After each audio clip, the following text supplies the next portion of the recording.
Halo semuanya, kami dari kelompok 3. Perkenalkan, nama saya Alexander Maximiliano Sirait, yang biasa dipanggil Alex. Naswa Divani Putri, biasa dipanggil Naswa. Muhammad Alvin Nursidik, saya biasa dipanggil Alvin.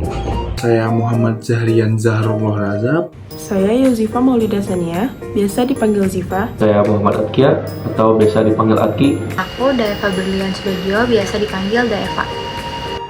Saya Kasih Saskila Zulfa, bisa dipanggil Eca. Saya Muhammad Rosti Ganapafian, biasa dipanggil Faris. Nama saya Mitchell Muhammad Afani, biasa dipanggil dengan Mitch.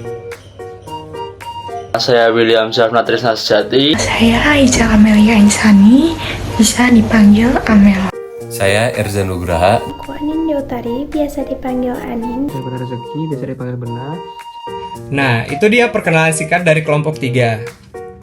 Kami berharap kalian semua yang menonton video ini dalam keadaan baik dan juga sehat, dimanapun kalian berada. Nah, sekarang kita akan membahas Kepemimpinan adalah kunci dalam kehidupan sosial kita. Dengan kepemimpinan, kita dapat berkomunikasi dengan lebih efektif, kita dapat membaca situasi, dan juga kita dapat merespon dengan tepat dan juga ramah. Seorang pemimpin juga memiliki peran dalam mengarahkan, memotivasi, dan juga mempengaruhi orang lain secara positif agar dapat mencapai tujuan bersama. Mengapa kita harus belajar kepemimpinan? Yang pertama, yaitu untuk membantu menciptakan suasana yang nyaman agar tim lebih produktif. Yang kedua, membantu mengatur tugas agar setiap anggota tahu apa yang harus dilakukan. Yang ketiga, membantu dan mendorong setiap anggota untuk mengatur waktunya tanpa harus menunda pekerjaannya. Yang keempat, yaitu mempermudah pengambilan keputusan penting dalam proyek jangka panjang. Yang kelima, memahami kemampuan tiap-tiap anggota tim agar saat pembagian pekerjaan dapat lebih efisien. Yang keenam, melatih kemampuan kepemimpinan untuk cakupan yang lebih luas.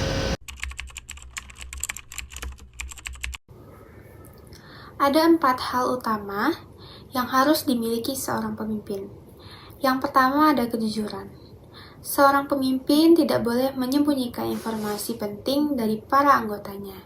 Sekali saja dia berbohong, maka kepercayaan tim bisa saja runtuh kepadanya. Yang kedua ada kecerdasan. Untuk menjadi seseorang pemimpin, yang terpenting bukan hanya tentang kepintaran akademiknya saja, tetapi juga kemampuan membaca situasi dan bersimpati dengan orang lain, terutama kepada para anggotanya. Yang ketiga ada komunikasi. Seorang pemimpin harus memastikan bahwa semua anggota merasa didengar dan tetap terlibat dalam setiap proses yang ada. Dan yang terakhir adalah tanggung jawab, di mana seorang pemimpin harus siap menghadapi resiko dan menerima konsekuensi dari setiap keputusan yang diambil. Sebelum menjadi pemimpin, ada 8 hal yang harus kita miliki. Yang pertama, pahami diri sendiri dan gaya kepemimpinan yang ingin kita terapkan kepada masyarakat atau organisasi. Yang kedua, jadilah contoh yang baik dan contoh yang teladan sebagai pemimpin. Nomor 3, kita dapat membangun hubungan dengan baik sesama rekan kerja. Lalu untuk yang keempat, kuasai keterampilan komunikasi agar pesan yang disampaikan itu bisa tersampaikan dengan nyaman. Nah, yang kelima, jangan terlalu mengontrol setiap detail kecil, kayak micromanaging.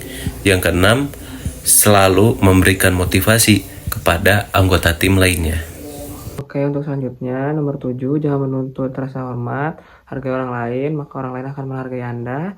Nomor 8, dorong pengembangan pribadi dan profesional anggota tim.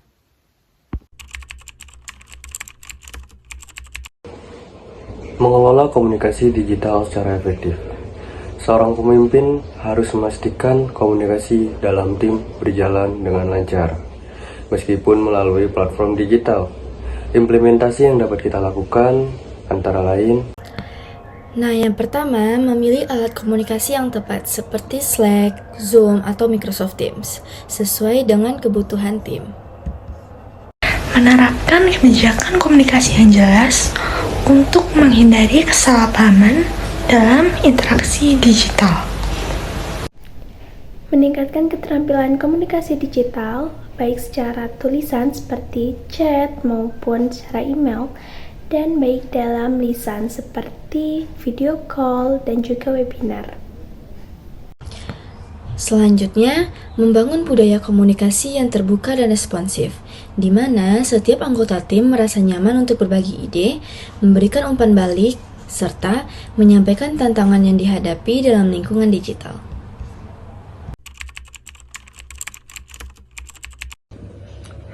Itulah pembahasan kami mengenai leadership in evolving advanced digital communications. Dalam era digital yang terus berkembang pesat, kepemimpinan memainkan peran krusial dalam menghadapi tantangan serta memanfaatkan peluang yang ada.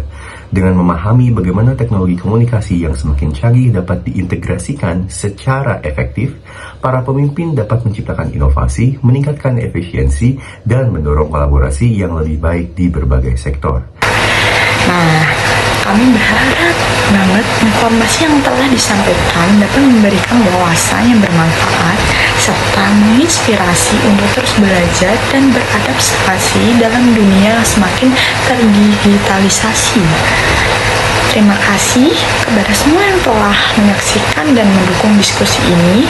Jangan lupa untuk terus mengikuti perkembangan terbaru dan sampai jumpa di kesempatan berikutnya. Dadah!